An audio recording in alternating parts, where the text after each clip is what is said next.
we are going to go ahead and get right into it. So if you could let me know, I don't think I have the chat function on this. So if you can't see anything that I'm showing, or if you are having any issues with hearing anything or seeing anything, just drop something either into the Q&A, or I actually have managed to bring up the chat. So just let me know if anything isn't super clear. You'd think after 7 months of this, I would be a little bit better, but here we are. So let's get started talking about study abroad in Japan. We have a number of options that I'm excited to tell you about. The majority are, of course, going to be our exchange programs. I do at least want to put the Kobe program in the back of your mind, although I don't yet know if that's going to be available to us this upcoming summer. And of course, we can talk about traveling in the time of COVID here in a little bit too. But at least you know that the program exists, and I can tell you a little bit more about it once we get to that slide. But let's just first talk a little bit about our exchange programs and what that means. Let me bring this guy up here. So in terms of the exchanges that we offer, we are looking at the ones here on this list: Hokkaido International Christian University, Nanzan University, Rikkyo, Tenri, Tsukuba, and Waseda. You can see that the majority of them are grouped around Tokyo. Tsukuba is actually right outside of Tokyo, so that's primarily where they're all clustered. Although, of course, we do have Sapporo up at the top, and then Nagoya a little bit out to the west there. Tenri is in that direction as well. And we are kind of running the full gamut then of, they're all going to be pretty metropolitan, especially if you are primarily accustomed to living in Columbus or cities of Columbus size. These are going to be a lot bigger. But nevertheless, Nagoya is going to be a little bit more low-key than, say, Tokyo would be. So these are the programs that we're talking about. And just a quick word on exchange programs and what that means. For the most part, if we think about education abroad as kind of an experience that exists on a spectrum, where at one end of the spectrum, we would have a faculty-led program, like the Kobe program, as a matter of fact, where it's going to be small groups of OSU students who are traveling together with OSU faculty or staff. We've already approved the credits. We've set up an itinerary for you. We've arranged your housing. We have a pretty tidy little program fee that we've stuck on there, and can tell you, the program fee covers X, Y, and Z. It does not cover A, B, and C, and we can usually ballpark pretty accurately what those non-included costs are. So at that end of the spectrum, what we're really talking about are very well supported programs, typically very mediated programs, and that's one end of the spectrum. Towards the middle of the spectrum, we have third-party provider and direct enroll programs, which are going to give you a little bit more autonomy and independence, but still are going to promise a lot of the support that a lot of US college students are pretty accustomed to already. So if that's our middle course, exchanges are at the far end of the spectrum. So, if we had all of these tidy faculty-led programs on one end, the exchanges are going to be a little bit more rock and roll, in the sense that all of that heavy lifting that would normally be done by someone like me, arranging your housing, arranging your airfare, doing, getting your credits all sorted, all of those responsibilities are now going to be transferred to you, the student traveler. So that's one thing to keep in mind about exchanges, is that it is one where you are frequently going to be in much closer contact with host nationals, whether that's the folks at the international office at the institution where you're going, or even local students, right? So you might have classes with locals, and you will pretty much be there interacting with folks. So, for those experiences, the truly substantive cultural and linguistic immersion, you can't beat these exchange programs. But it also is going to really require you to be a lot more proactive, resourceful, independent, self-starting, all that good stuff. You're going to have a much higher tolerance for ambiguity. Frequently exchange programs drive my real planners crazy because we don't always have all the information that they want. So it is sometimes its own challenge, and it's obviously one that is surmountable. We've sent lots of students on these programs, but I would not be doing my job if I did not tell you, what this program sort of looks like. So, Daisy says hi.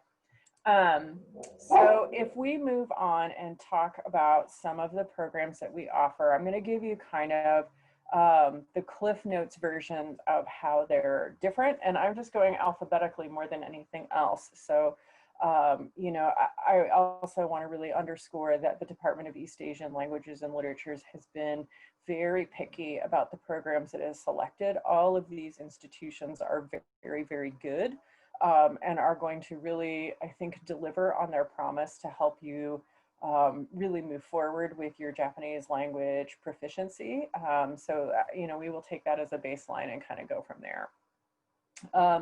Hokkaido University is different from the other programs in that the eligibility requirement is a little bit lower than it is for any of our other programs. And what that means, and this is a good point, I guess, really just to explain to you what that eligibility looks like, is that we typically need to have at least 2 years of college level Japanese completed at OSU at the time of application. So really, if you're looking to go next autumn, so autumn of 21, I need you to be in either third year, or I need you to be in that second, third year intensive.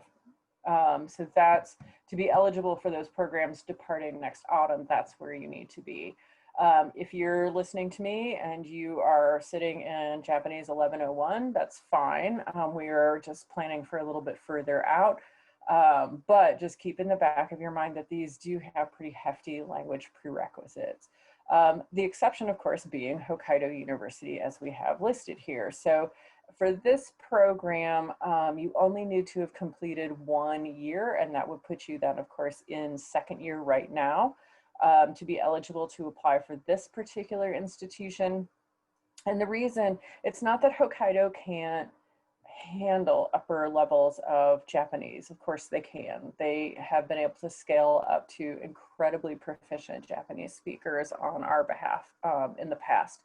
But the Hokkaido exchange program, it's HUSTEP, right? So the Hokkaido University short-term exchange program is what they call themselves. And they offer a much more structured experience, a much more supported experience, and Sapporo itself being a little bit farther out of the Tokyo area and a little bit more nurturing just as an environment, we've kind of reserved this exchange program historically for students with a little bit less Japanese. So that's one of the reasons why the language requirement isn't as high. One of the other things that's really nice about the Hokkaido program is that, at least historically, as part of their application process, they ask if you are planning on doing research of some kind.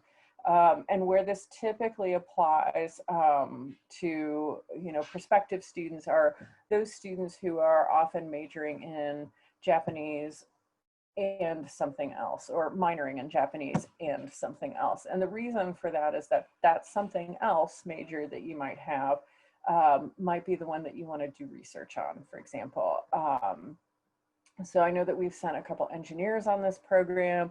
I know that we sent at least one history major on this program. And the reason was because they actually really were quite keen to do research. And as you can see in that last bullet point here, they will assign you academic mentors. So as part of the application, you say, I am, such and such major. I am quite keen to do research in, blah-de-blah field. And they're very serious. And we'll kind of look through that and see if they have mentors or faculty on staff that they can match you up with. So that's kind of a nice feature of the Hokkaido program. International Christian University is, we're back to bustling Tokyo with this particular program. I know that some students get a little hung up on the name. It does have a religious affiliation, as its name suggests. So does Nanzan University, for that matter. It is not necessarily like you don't have to identify as Christian. You don't even have to be a Christian to go on this program, but you will, of course, just want to be aware of the fact that that does exist as, I guess, a campus culture, for lack of a better way of saying it. But it is here in Tokyo. It is a very cosmopolitan institution, so a lot of international faculty, staff, and students sprinkled throughout the campus. I think a lot of their course content is very internationally facing. And it is, so because it has coursework that can be available in Japanese for our students, we do really like to see upper level Japanese students traveling on this program, or students that are very comfortable in their Japanese abilities. And that's, okay, so for two reasons, as it says here, access to the full course catalog. So you could potentially take just a regular college class with locals in Japanese if you have sufficiently high levels of Japanese. The other reason we like to see a little bit more Japanese, I guess, comfort in our applicants for this institution is that housing isn't guaranteed. Our students have always done very well. If they submit that housing application on time, they do just fine getting into it, but it's not guaranteed. So we really want to make sure that we're working with students who are comfortable enough arranging their own housing and kind of navigating that process. Because again, all that heavy lifting is shifted to you, the student traveler. So we do like to make sure that we are sending students that have pretty good Japanese. Similarly, this program has also been really appealing to, we do occasionally get students with a heritage knowledge of Japanese, which is to say that one or both parents speak Japanese with them at home. So they kind of have what I've heard very quaintly termed the kitchen Japanese. And they may not necessarily have the most formal language instruction, but they speak it very well. And ICU has been a good fit for those students because, of course, those students who are heritage speakers have very different linguistic needs than do students who are acquiring it as a completely second language. So if this is describing you, that could be a good fit, just as one to keep in the back of your mind.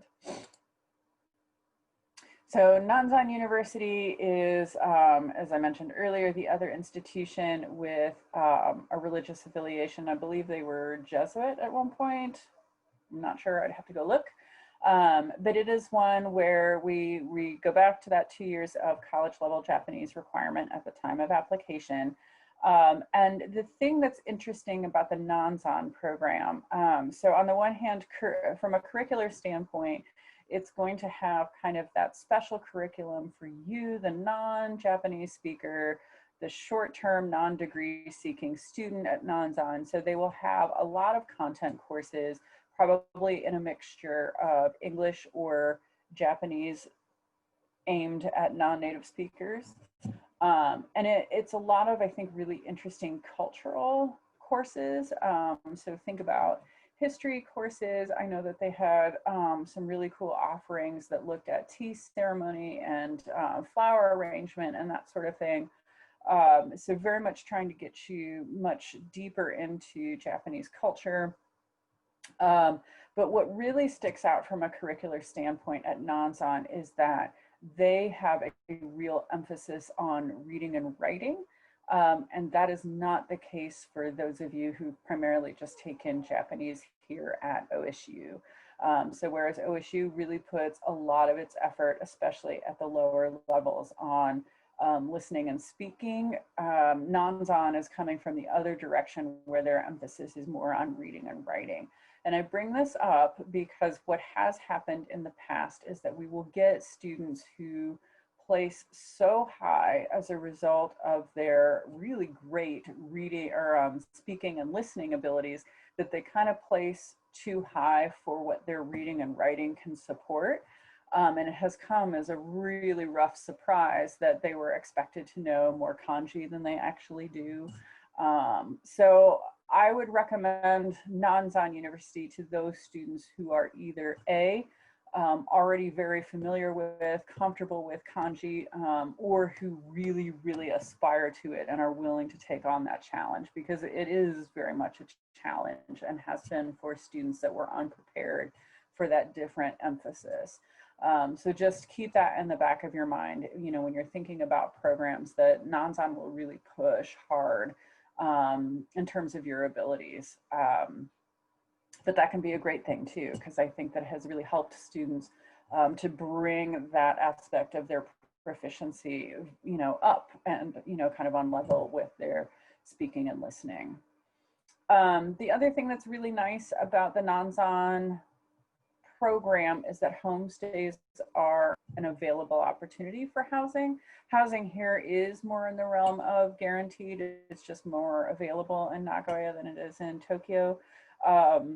And homestay, that's a really unique option. And having said that, I point this out every year, as I have for nearly 15 years, and not a single student in the time that I have worked here has ever actually gone through with the homestay option. So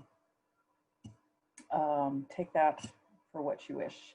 I will say that my experience with other language programs, that homestay options are the #1 thing that students are anxious about and maybe even a little intimidated by when they are preparing to go overseas. And then invariably upon their return, it is the #1 thing that they point to as being the best part of their program. So, you know, don't be afraid. It is, I think, a really unique opportunity to give you a much more personal window on language and culture, but obviously it's not required. Most other students have always done the living in the dorm option. Okay, Rikkyo University, it says spring semester only. That's a bit of a lie. You can do spring semester, but you also, increasingly, we have opened it up for the full academic year when those spots are available. This is also in Tokyo. My understanding is that its real claim to fame from a curricular standpoint is a lot of translation work, I think, is done in that center for, what do they call them? It's like international language something something. I have to go and look at the actual name of the center that kind of sponsors our exchange program. Intercultural Center for Intercultural something. All right, I will think of it. In any case, it is going to give you kind of that nice mix of language and content courses, probably very comparable to what I was describing at Nanzan. They are, I think, going to be a lot better about guaranteeing housing, but do keep in the back of your mind that I think they're really very much oriented towards translation, possibly teaching Japanese as a second language, that sort of skill set. It seems to me that that's their real jam there at Rikkyo. But as I said, you can look at it for being either a spring semester option or for the full academic year. Tenri University is pretty much all language all the time. That is its major curricular offering here. They do have content courses. I have had students who have done coursework other than Japanese language, but it's not a ton. It seems to me that you primarily just do intensive language training at Tenri University. We haven't had anyone go on this particular exchange in a while, just simply because our balance with the partner institution has been such that we need to let them catch up and send more students to us before we can send any more to them. But I do know that students who have traveled on this program have really appreciated the depth of the language instruction that they've gotten. Tenri itself is going to be a little bit more moderately sized as cities go. So again, it's not necessarily going to be the incredible sprawl and bustle of Tokyo, but still will be respectable for sure. Okay, and the University of Tsukuba. Tsukuba is itself the science city, so it's almost like, think almost Silicon Valley sort of a thing. Like this was a very planned city, not so very far out of Tokyo. In fact, I think it's only about 45 minutes outside of Tokyo by public transportation. And it has, as a result, a very pronounced science and technology orientation. I know that we have had students go there and, precisely for that reason, in order to take advantage of the science technology orientation of the institution. And much like ICU, it's another one that is going to give you that full access to the course catalog if you have really rockin' Japanese language abilities. So if you can test into it, they will let you take courses there. They will guarantee housing, so that's another benefit of being kind of outside of Tokyo, where housing is a little bit less difficult to get. But it is one where we still want to have that 2 years of college level Japanese at the time of application. And then last but not least, we have Waseda University. Certainly the institution that students always seem to have heard of first. And one of the things that I feel like I really need to point out first and foremost with Waseda is that, if the primary goal for you is going overseas and really cultivating language proficiency, Waseda, I have gotten very mixed feedback from past participants on its ability to deliver on that promise. And the reason for that is a lot of their coursework is very much just English only. And the students that, because we partner specifically with the School for International Liberal Studies, or SILS, and students have come back and said the only coursework that I had in Japanese were my Japanese language courses, and everything else was in English. So I know that some students have been kind of bummed that they didn't have that really rigorous language exposure that they were really hoping for. But on the other hand, any of my students that are really oriented towards the social sciences, and particularly international relations, political science, business, marketing, like that whole constellation, that's what that School for International Liberal Studies, that's really its focus. So I know that a student that went on this program a year or two ago was saying that there was some course that he took where I want to say that they would bring in, I'm gathering thoughts here. It seems to me that they partnered with a very specific Japanese company for that semester, and then different folks from that company would come in on a weekly basis to talk about kind of their area of expertise. So like 1 week, it was, whoever was presiding over logistics. And the next week, it was the person that was really doing the marketing aspect. And then there was another who really worked with international partnerships and how did you leverage sort of those global relationships. So it was all of these different ways of working at the same company, but bringing very different skill sets to it. And he just talked about that class at length because it was such, for him, a valuable way of learning not only how Japanese culture approaches business, but then also how the business world works, because of course that is ultimately where he wants to end up. So, for folks that are more in that kind of academic area, Waseda is a really great fit. It is a very networky school because it is, it has that name recognition. So it does have that aspect to it. But again, if you're looking for language proficiency, it may not be the best possible fit. It really just depends on what your goals are. And so with that, I'm pretty much just gonna wrap up the exchange program part. I'm going to mute this really quick, because I've got some kids in the other, if it's not the dog, it's the kids. Hang on.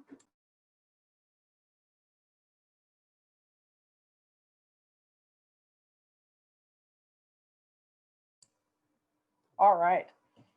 Doing presentations from home in the time of COVID. All right, where was I? Exchange programs. All right.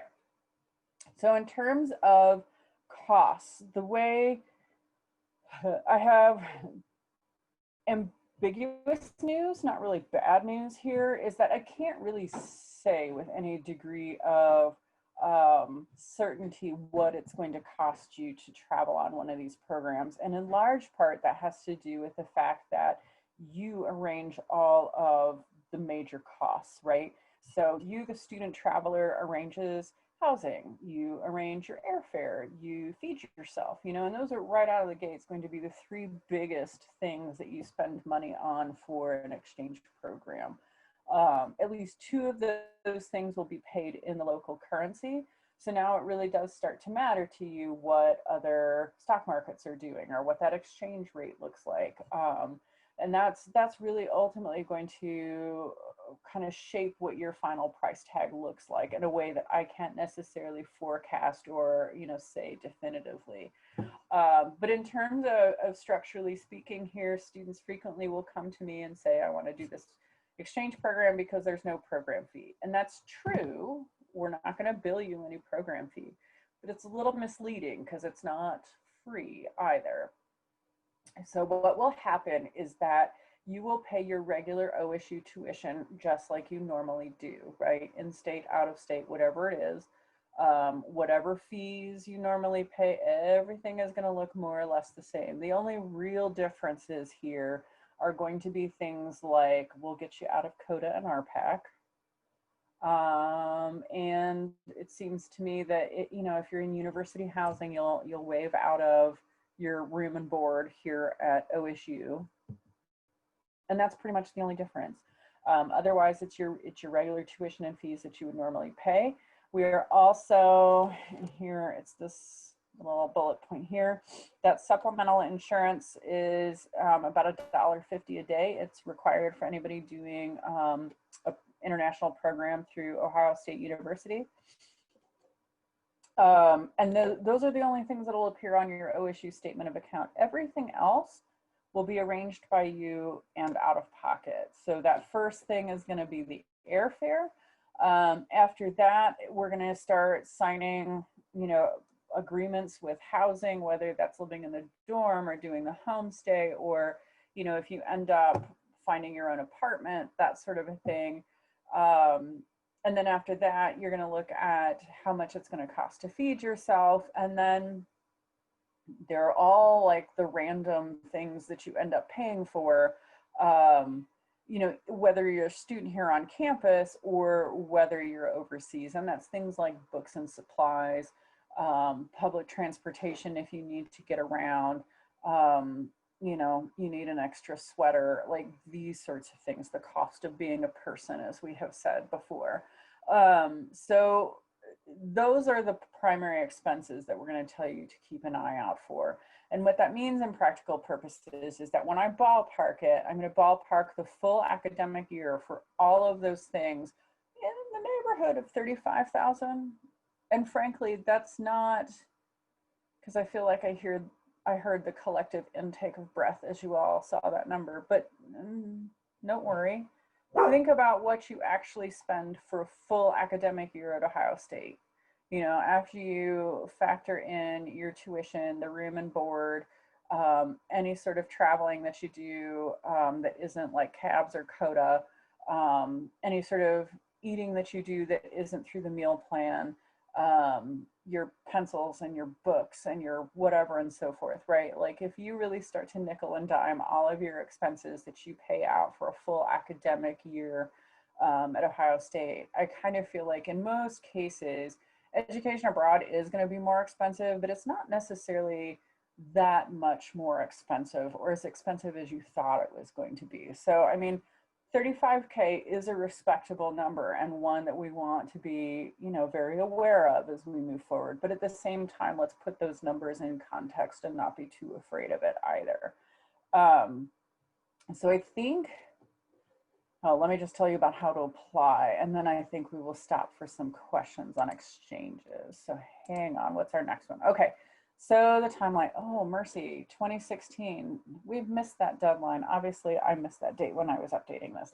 But November 1st is still very much the case.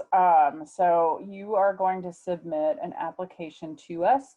You will find it in on the website educationabroad.osu.edu. And I can put that here in the chat here in a second so you can find it pretty easily. Those applications will all be due by 11:59 p.m. on November 1st. And then, you know, I sometimes get the question, well, should I apply for 2 programs? How do I do this if I can't be sure I'm going to get into the one I want? And that's a great question. Apply for your first choice. We will always ask you a follow-up question later on about what your second choice is. But our system will not let you submit more than 1 application for autumn 2021. So just pick the one that you most want. After that deadline passes, I usually follow up with everybody who submitted an application and give them a supplemental application. It just collects a little bit more in the way of biographical information. There's a writing sample, which you can use something from class for. And then shortly thereafter, I will schedule interviews, which should be super wonky this year, but probably will be doing it over Zoom. I usually partner with Professor Quinn out of the Department of East Asian Languages and Literatures. And then we will make decisions on who we will be nominating and to which institutions, usually before we send you into Christmas break.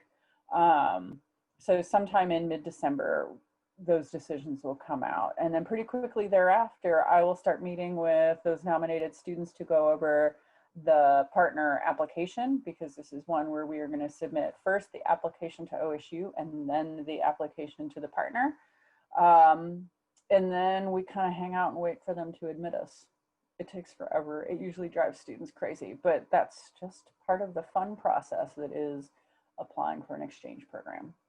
So with that, I'm going to stop for a moment and see if you have any questions about the exchanges or about the application or about the costs or literally anything, and we can go from there.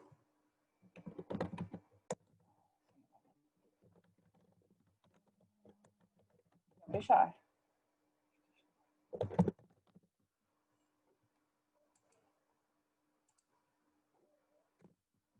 Okay, there is that. Okay.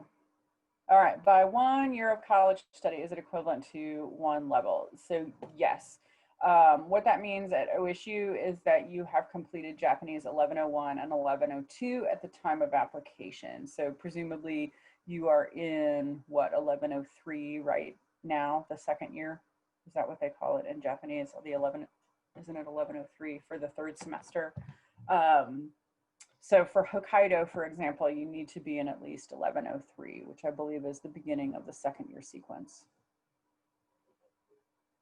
Good question. What else?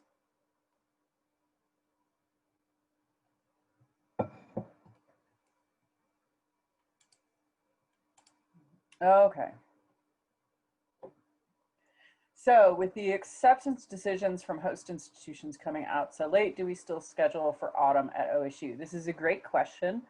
And I get it every single year, and every single year I tell students that it's a matter of comfort more than anything else, because we're going to move forward cautiously optimistic that everything is going to go as planned. It's really pretty unusual for our partners to decline a nominated student who is otherwise eligible. It has happened, but it's so rare. It is so rare. And we're likely just going to move forward as though you're going. Now, COVID has kind of thrown that off.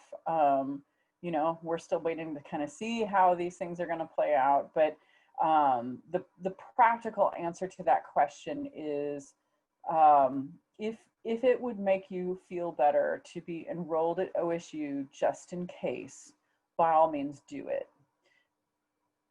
Having said that, though, you must now pinky swear that you will drop those classes the very second you have an admissions letter from your partner institution, because you do not want to rack up forfeiture fees or, you know, 18 credits of E or anything else that could be super terrible that you don't want to have happen. So, I mean, do it if that makes you feel better. If you are very keen to stay on a particular track and want to make sure you get into a class rather than waitlisted for it, it's up to you. It's just, you have to promise me that you will drop them once you are for sure going to Japan. Okay.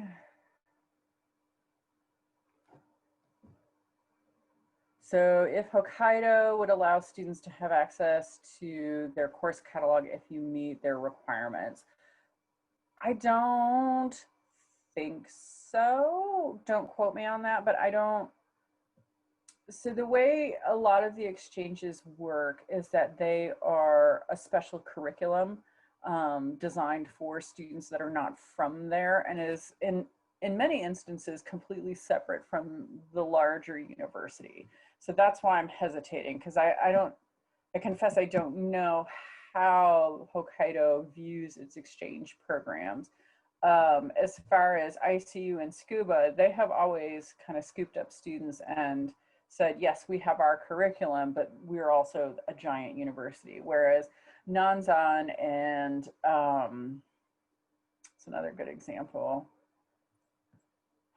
Tohoku, when we had it, Waseda would be a better example. Like those have kind of their proper university, but we're really only working with a certain part of it. And as a result, we are very much within that curriculum. So, I mean, if that were something that you were really keen to pursue, we could follow up with them and we could ask. But I don't, that doesn't seem likely to me, is all I will say about that. I think ICU and Tsukuba remain the best option for that. Okay, so, okay, if we have to look for housing by ourselves at some institutions, when should we start looking for that housing, especially when the acceptance letters come out so late? This is a good question. And, you know, frankly, I think you can start looking for housing as soon as, you know, you start really working on the application to the partner institution, which is usually in January, February. In most cases, most of my students opt at least to apply for the university housing and usually get in when they meet the deadlines. So it's not one that we've encountered a ton. Some students just feel super strong about living in an apartment. And I will say that that's a bit of a pain to arrange. I mean, it's not impossible, obviously, students do it. But if you're under 21, you are not actually an adult as far as Japan is concerned. So that's going to make it a little bit harder. And then it seems to me that you need to have a local guarantor. So somebody there in Japan who promises to pay on your behalf just in case you skip town or something like that. So, I mean, those are going to be the hard things to find if you don't, you know, if you don't have local context that would step in for you in that respect. Having said that, though, I know that there are a bunch of student blogs out there that talk about how to do this. JASO may also have some resources as well, kind of helping students to find essentially student housing. And I would say, generally speaking, that it's never too early to start looking, but I would really caution you against paying deposits or anything, especially with this pandemic going on and so many things kind of up in the air. You know, we're going to have to walk that knife's edge of being on time and, you know, not too late, but then not, you know, paying anything that's non-refundable too early either.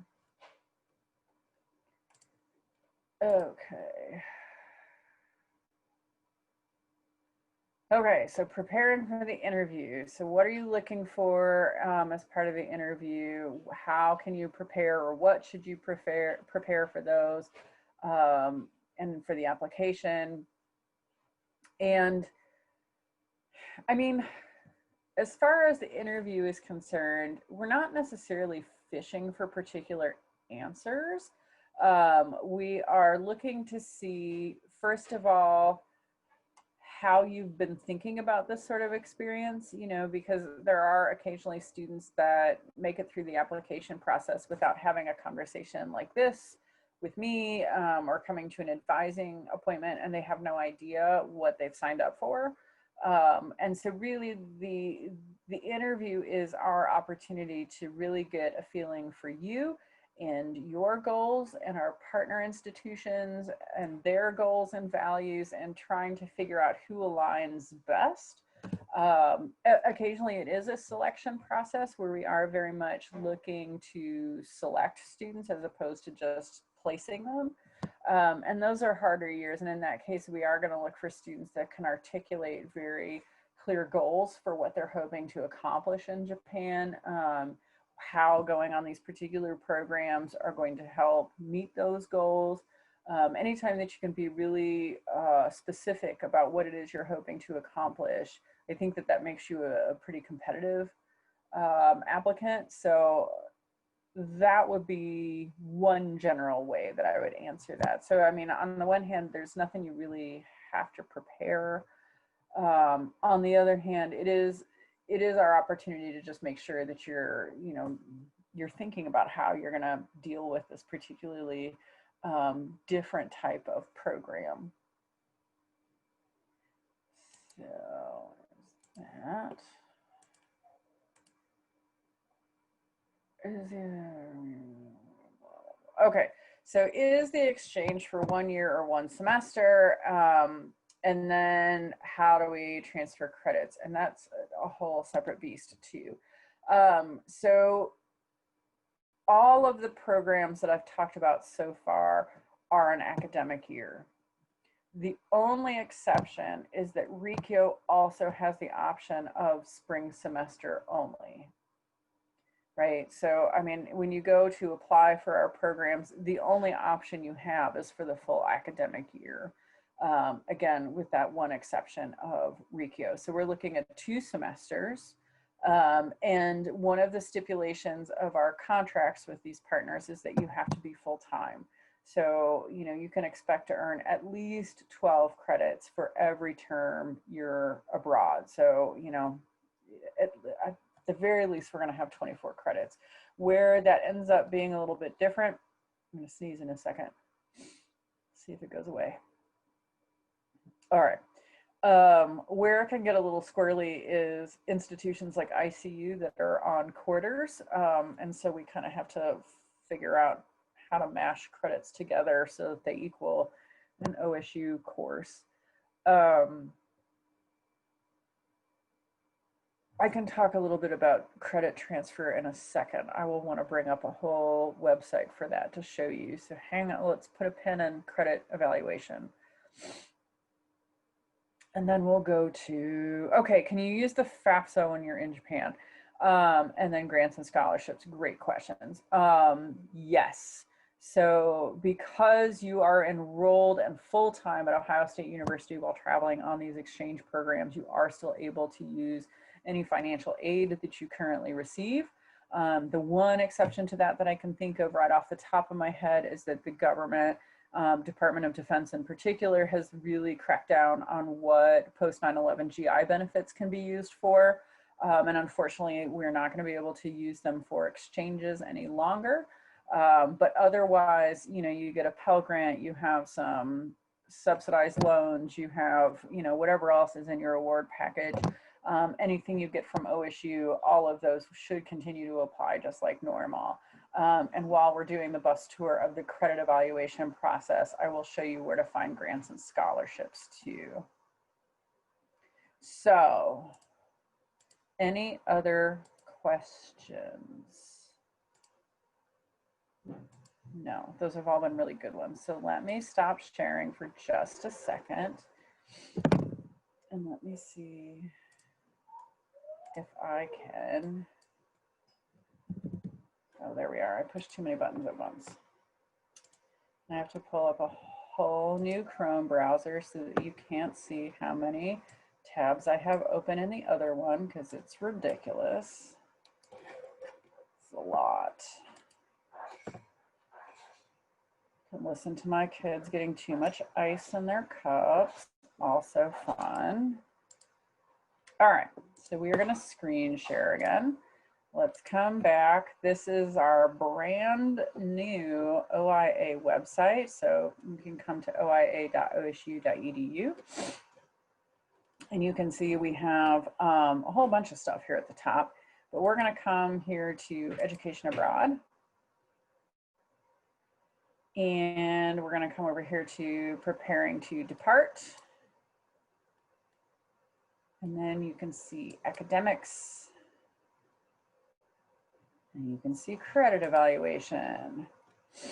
Okay, this is a very long way of telling you how that process works. If you have ever transferred a class into OSU, and I don't mean like AP credits, I mean like I took a math class at Columbus State, like that sort of a process, this will look vaguely familiar to you. If you haven't, no worries, let's take a look at how we do it. So down here you have the evaluation of credit form, which looks like this. And you can see that, you know, you're going to fill out your information up here. And then you're going to tell us what course you took overseas. So maybe it's like history of Yedo, right? So we've got this. And then maybe, I don't know, all sorts of crazy credit hour options are probably available.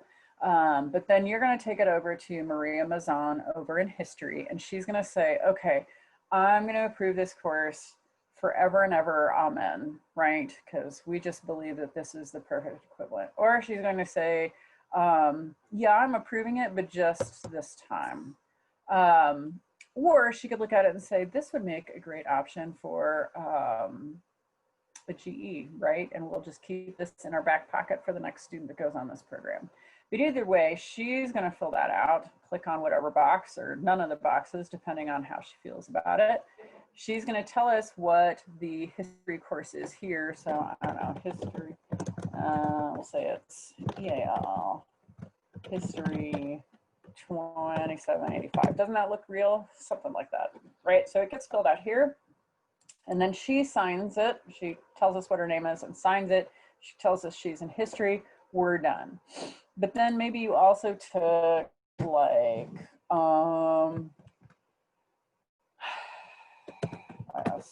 Sino-Japanese. Did I spell that right? Japanese relations. And then you wandered over to Carlene Foster in international studies. And she's like, yeah, we have a course just like it. It's, I don't know, something. And she puts it over here and then she signs it. So what I am getting at here is that each box is for a department, right? So that's why we're not mixing our history and our international studies, right? We've got each department in its own box because we only have the one signature. So if you end up taking like 6 different departments worth of classes, you're going to have at least 3 forms, if you see what I'm saying. I'm also referring to specific individuals in academic units, and that's a transfer credit coordinator, right? So I was talking about history earlier, and you see, oh, Maria Mazan isn't on here anymore. See, I already lied to you. But if you were taking history credits, you would come down here to history to find out what the instructions are. And so you can look to see, okay, Dr. Irwin is going to be our first point of contact.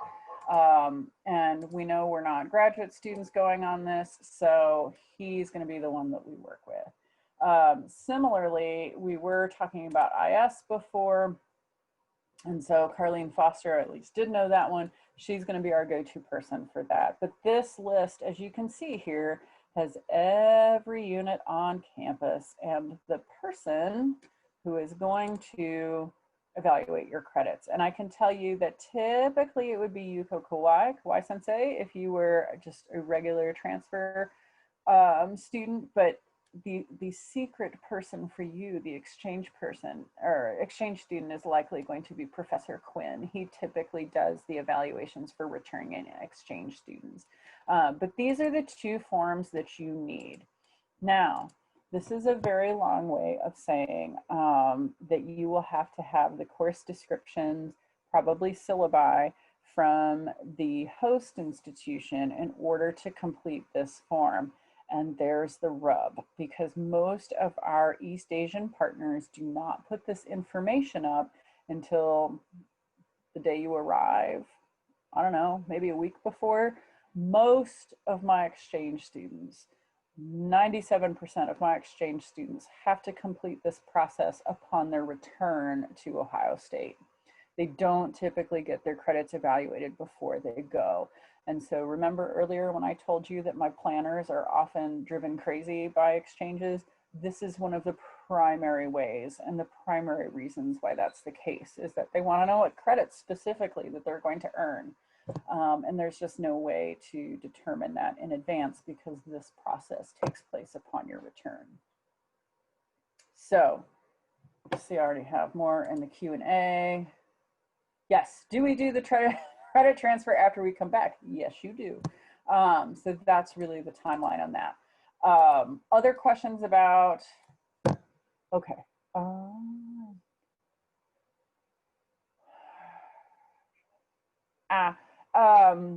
Coursework abroad is typically, so it kind of depends. A lot of the coursework will be offered in English, but not all of it. And for the most part, the coursework that isn't offered in English is likely going to be Japanese that is for a non-native speaker, right? Unless you're taking those courses like at ICU or at Tsukuba, where you're dropped right in the middle with proper or domestic students, you're probably going to get kind of Japanese for non-native speakers, Japanese instruction, you know. That would be my sense. So I think it's a real mix, with the other possible exception of Waseda, where I think I told you that I had students that were really disappointed that so much of their coursework was available in English and not in Japanese. Good. Other questions? Because I have more, but the bulk of what I wanted to tell you was about the exchanges, and we are pretty much at the conclusion of that. So I do have a little bit more to tell you, but if you have questions about exchanges, please feel welcome to ask me now.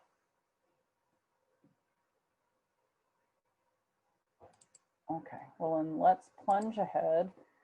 Let's get my PowerPoint back up. Okay, let's go back to sharing. I have too many tabs open. Keep losing stuff. All right, good. So I'm hoping that you are looking at a slide that says Japanese language and culture program. Is that the case? Please let me know if it isn't. Okay, another question about the application. Do we do the OIA form before November 1st? Yes, you need to apply for an exchange program prior to 11:59 p.m. on November 1st, and that's at educationabroad.osu.edu. And I believe I dropped that URL into the chat. So that's where you would go and find the application. All right, so let's talk a little bit about Kobe. And let me lead off by saying that we are expecting announcements from upper administration about the viability of spring 2021 programs here in the next week. And what that means for practical purposes is that we don't know what programs are traveling and where for spring semester. So by extension, we also don't know which programs are going to be offered and where for summer, which would mean the Kobe program, right? So I don't I don't have a good answer for you yet as far as whether or not this program is running. And if it does, it'll be even further down the line that I'll be able to tell you what the program fee is. So having said all that, I want you to get the biggest grain of salt you can find and take this information with it. But these are the basics, and I felt like you should know about this program because it's super rad. And increasingly, I've seen a lot of students that are intending to go on an exchange program, go on this faculty-led program first, and then head off on the exchange program later in the year. So the Kobe program has had a long time running in the Department of East Asian Languages and Literatures. Professor JJ Nakayama has led it for a number of years. And then Professor Ai Terada has led it for the last handful of years. Both of them are wonderful. And if you have them in class, you can ask them about it. It is a pretty interesting opportunity. It is intended as an extension of, gosh, what's the name of that class? I now need to skip to the next slide because I can't remember what well, never mind. There is the culture class. Tell me what the culture class is. I'm blanking on it. But that's the one that we need to have. And this is an extension of the culture class. And the reason why you want to know that is because you are going to do a research project based on something you learned in the culture class. And that's something you begin working on prior to departure. Yes, 2231. Thank you, Hannah. You know all the things. So Japanese 2231, that's also a prerequisite for our exchange programs too. So if you don't already have that taken care of, you will probably want to sign up for that as soon as your window opens for spring. If you're looking to go on an exchange program next November, because the department does feel really pretty strongly about you having that credit under your belt before they turn you loose to frolic in Japan. And then if Kobe runs, as I said, it is intended as an extension of 2231, and the research that you do is based on the course that you took. So you stay in one of the dorms there at the Shoin Women's University there in Kobe. The dorms are actually quite nice. It seems to me that they're all singles. It's kind of a lofty arrangement where, you know, you have your little study area and then up above is where your bed is. There's a shared kitchen facility, which is, I think, how students keep costs down as they just cook for themselves. There is a curfew though, so you can't frolic for too long, or I think you get locked out of the dorm, so don't do that. There is like a long weekend homestay that has historically happened. And then there are a number of field trips and service opportunities that are kind of scattered throughout the program as well. You will earn 3 credits of EALL 5797 for this program, which can be applied towards the major. You'd want to talk to Dr. Tommy Bile about that a little bit more in terms of how that, you know, keeps you on schedule, or how that would dovetail with a future exchange program if you chose to do that. But it is something that is very usable for the major, so that can be helpful. In terms of costs, I don't know, because we haven't started working on that yet. But you can see here from the last time it ran, it was pretty modest, right? Like $875 was all that was charged. Now, the big ticket items that were not included in that program fee is the airfare and the meals, right? So you do want to, of course, budget for those. But it includes a whole bunch of other stuff, right? So your accommodations, all those excursions that you're going to take, that sort of thing. So it's, you know, it's a pretty good deal. You will pay, so you earn those 3 credits of EALL 5797, and you do still pay the 3 credits of tuition just like you normally would. And then this 875 or whatever it ended up being would be added right to your statement. Yeah, that's kind of what I have to say about Kobe. I see I have a question. When we're talking about the OIA form, are you talking about the apply? Like how to apply for the programs? Because we can go look at that in just a second. It's possible that I haven't opened it. So we'll take a look at that in just a second. Do the teachers have a different form for the recommendation letters? What do you mean? Typically in our application, you're just going to put your intended referee's name and email address, and you're going to hit send, and that's all you need to worry about. The referee on the receiving end is going to get kind of most of it is like a Likert scale where they're like, I really agree or I really don't agree, whichever it is. And then I think that there are a couple, like 1 or 2 spots down at the bottom where they can do just a very short free form answer. But for the most part, it's not real hard. I would still recommend that you go ahead and request those references sooner rather than later. There are more of you than there are professors in East Asian. So, I mean, if you do the math on this, if you all send them 1 million reference requests, that will become very onerous for them. So give them time. But no, that is the form for the teachers to do the recommendation. It's requested right out of the application, which I am gathering you cannot yet find. So that could be why there's confusion on that. And I know for sure Kobe is not available yet because I haven't given access to any of my summer programs because I don't know if they're running. I'm going to finish up the PowerPoint, and then I will switch over to looking at the Chrome browser again, and we'll all look at the program brochure and see if it's up and running for applications. Cool. All right, what other questions do we have about these programs, or do we? Good? All right, then let me tell you about the Critical Language Scholarship. And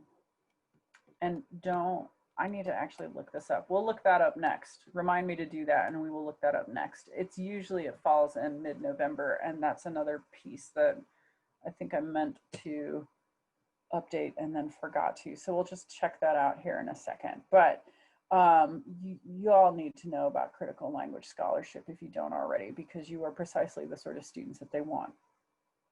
So this is Department of State money. The Department of State has identified what they call critical languages, and they have really determined that they want an educated and diverse cadre of professionals who are conversant on the language and culture of these critical places, right? Japanese is one of them. In addition, there are CLS programs, Chinese language, Korean language, Russian, Arabic, Farsi, I think. There are a number of sub-Saharan critical languages. Portuguese, I think, is one of the only like Western European languages considered critical. I'm trying to think of what else. Well, we can look when we get to the CLS page. And this is a full funded intensive language program. So you could spend 8 weeks somewhere in Japan getting robust and rigorous Japanese language instruction, probably by native speakers, if I had to guess. And honestly, it's going to pay for everything but your shampoo. It is one of the most all-inclusive scholarship / program opportunities as exist out there. So I need you to pinky swear that you will at some point in your time at OSU at least throw your name in the hat for the Critical Language Scholarship, because I think not only is it an amazing experience, but I expect that having Critical Language Scholarship recipient on your future resume or CV is awesome. So take a peek at it. See if you're eligible, see if it's appealing to you, and definitely give it a whirl if it is. So, all right, there's that website again. Oh wait, I'm on the wrong screen. There's that website, there's me. So that's how you can be in touch with me. And let's see if we can, are you still looking at the right screen? Are we all looking at me Googling stuff? There we are. So we're going to, yes, thank you. You guys are so good. Here's what our website looks like, right? If we search for programs in Japan,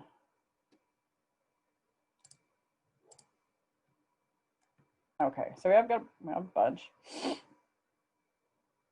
And we'll say we always wanted to go to Nanzan.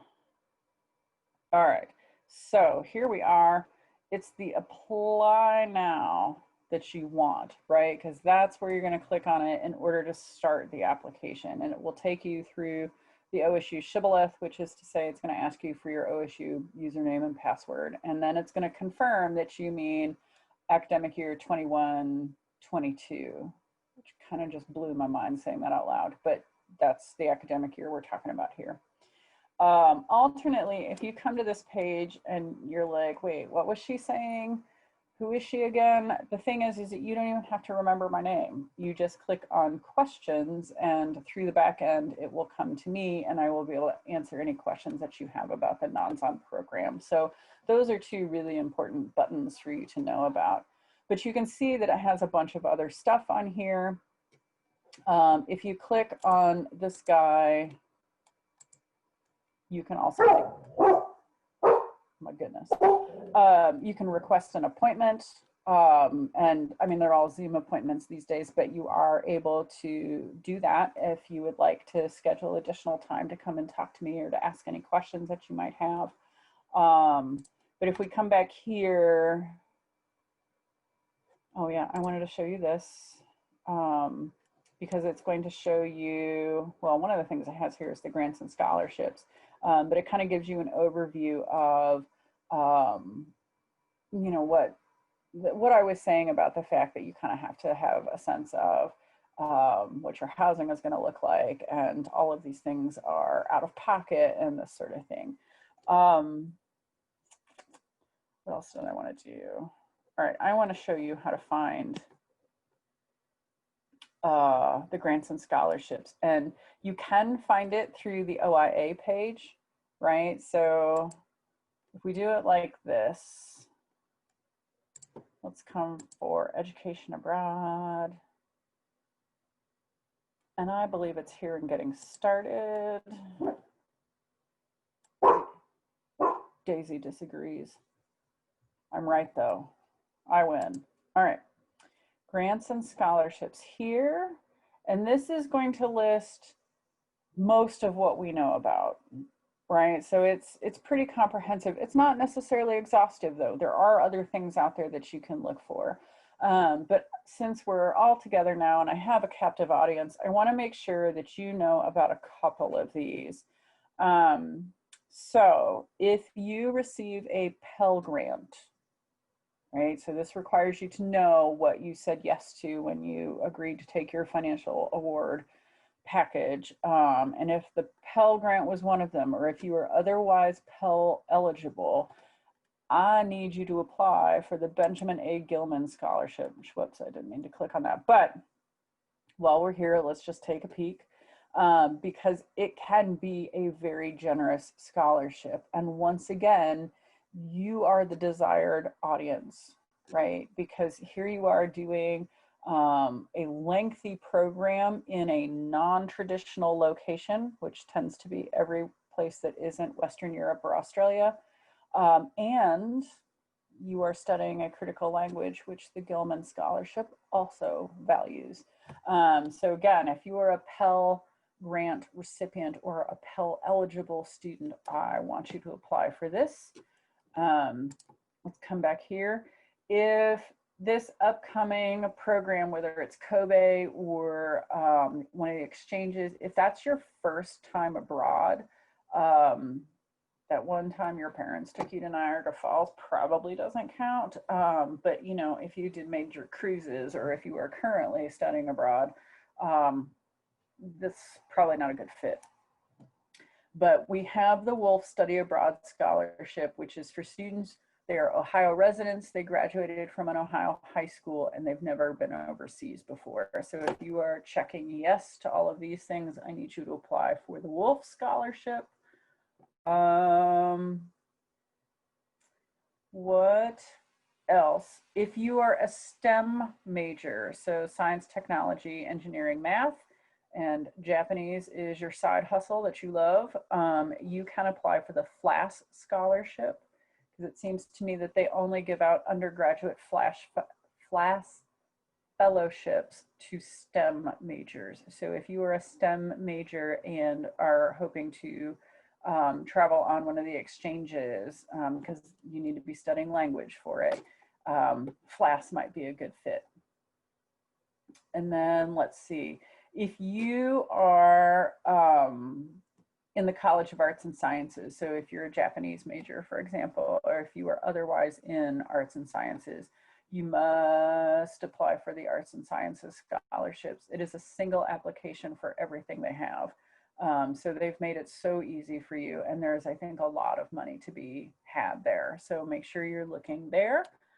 And then you can see there are a number of external places that you can go looking. There you can kind of hunt and peck around here to see if you might be eligible for any of these. STEP money can be used for the exchanges or the Kobe program as well. So that's where we find grants and scholarships. Now,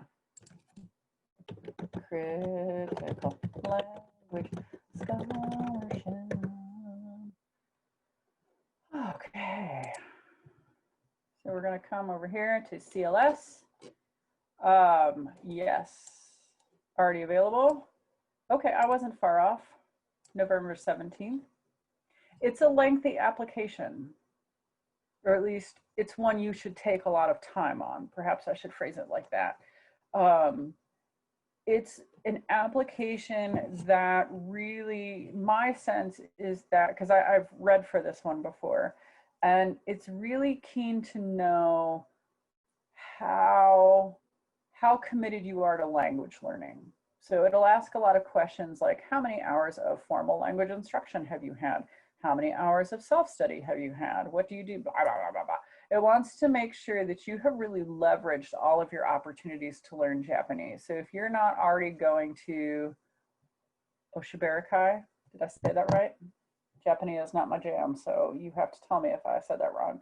But like any of those language table meetings or other sorts of things, those would all count. Yes, Japanese Conversation Club, Japanese Student Organization, any of the other places that you are going to, and any other ways that you are flexing your Japanese should all somehow make its way onto this application, because they love seeing that you're taking full advantage and that you're really trying to learn. The other thing that I would point out for a successful, or at least a competitive CLS application, is that they are looking for diverse cohorts. And there are a lot of ways that a cohort can be diverse. And you have a couple, I mean, I can't even see you, but I already know that you already have some of them going for you, which is to say you go to a gigantic public land grant institution in the Midwest. So right out of the gates, you've got that going for you. You're not at a coastal school or a private school, so you already are going to bring a certain amount of diversity there. But if there are other things that you can reference very slyly as you write your personal statement, so if you are first generation, if you are a student of color, if you are GLBTQ, if you are high financial need, if you are a veteran, if you are non-traditional, I'm thinking of all of the underrepresented categories in education abroad. If you can check any of those boxes, by all means, make sure you reference it, however obliquely, because as a reader, when I have read for those scholarships, I am not allowed to backfill information. I'm not allowed to guess or make assumptions. So if you don't tell me, I don't know. And I can't think about the greater diversity of the cohort without that information. So that's just my advice to you as you think about how to write a competitive scholarship application. So that's CLS. Did I promise to show you other things on my bus tour of the internet, or was that pretty much it?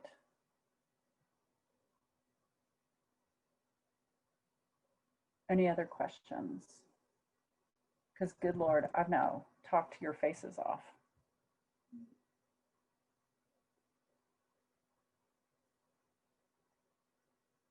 No. I'd show you my dog, but she's finally sleeping now. Okay.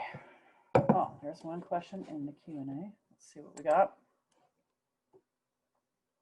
Oh, is critical language scholarship available for international students? Kind of. I think, I mean, if you are an F1 student or a J1 student, probably not, unfortunately. But if you are a green card holder or in the process of, you know, getting permanent resident status, I think that you can make an argument for CLS. Let's see what their, do they tell us what their eligibility is, or do you just make it up? I'm pretty sure that's the case though. Since it's federal funding, that's just why I say that it probably has to be either US citizens or somebody in the process of being naturalized or getting a green card.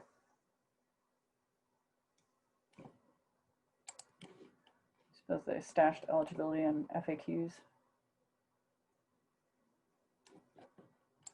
I'll be darned. Okay. So no, I'm gonna blah, blah, blah.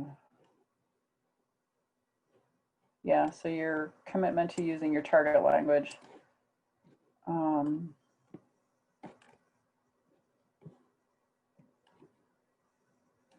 Okay, so they're not so keen on the dual citizens.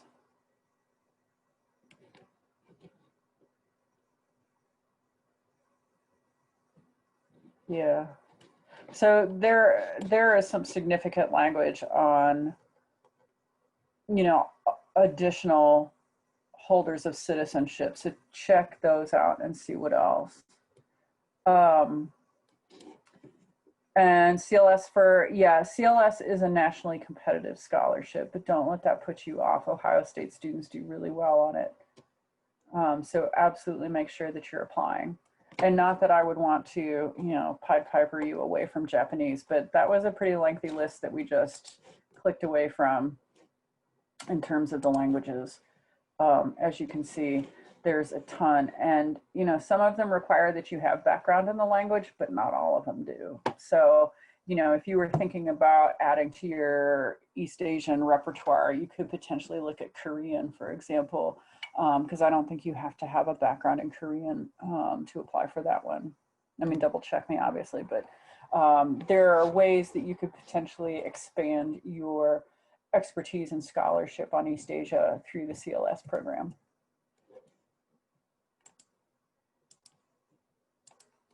And then you can apply for the Boren. So, any other questions?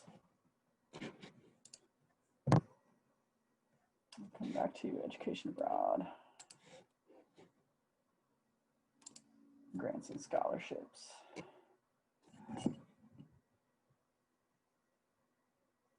Okay. Well, I'm going to turn you loose to enjoy the rest of your day. I hope that you now have lots of different ways that you can find me, right? We've got email, you can do an appointment. If we come back to that brochure, you know, you can click, and this should populate an email. Oh, I guess it does that, never mind. You can send me emails. I am happy to be a resource for you as you consider your programming. I wish I could give you more definitive answers about, you know, Kobe or, you know, the status of any travel past spring semester. As I'm sure you're getting tired of hearing, it's an always unfolding set of circumstances that we just monitor very closely. So we will all do the best we can and try to be very transparent in our decision making, but let me know if you have questions about that too. Okay. All right, friends. Well, thank you so much for your time. Let me know when you have questions, and I hopefully will hear from you again soon. So take care, everybody.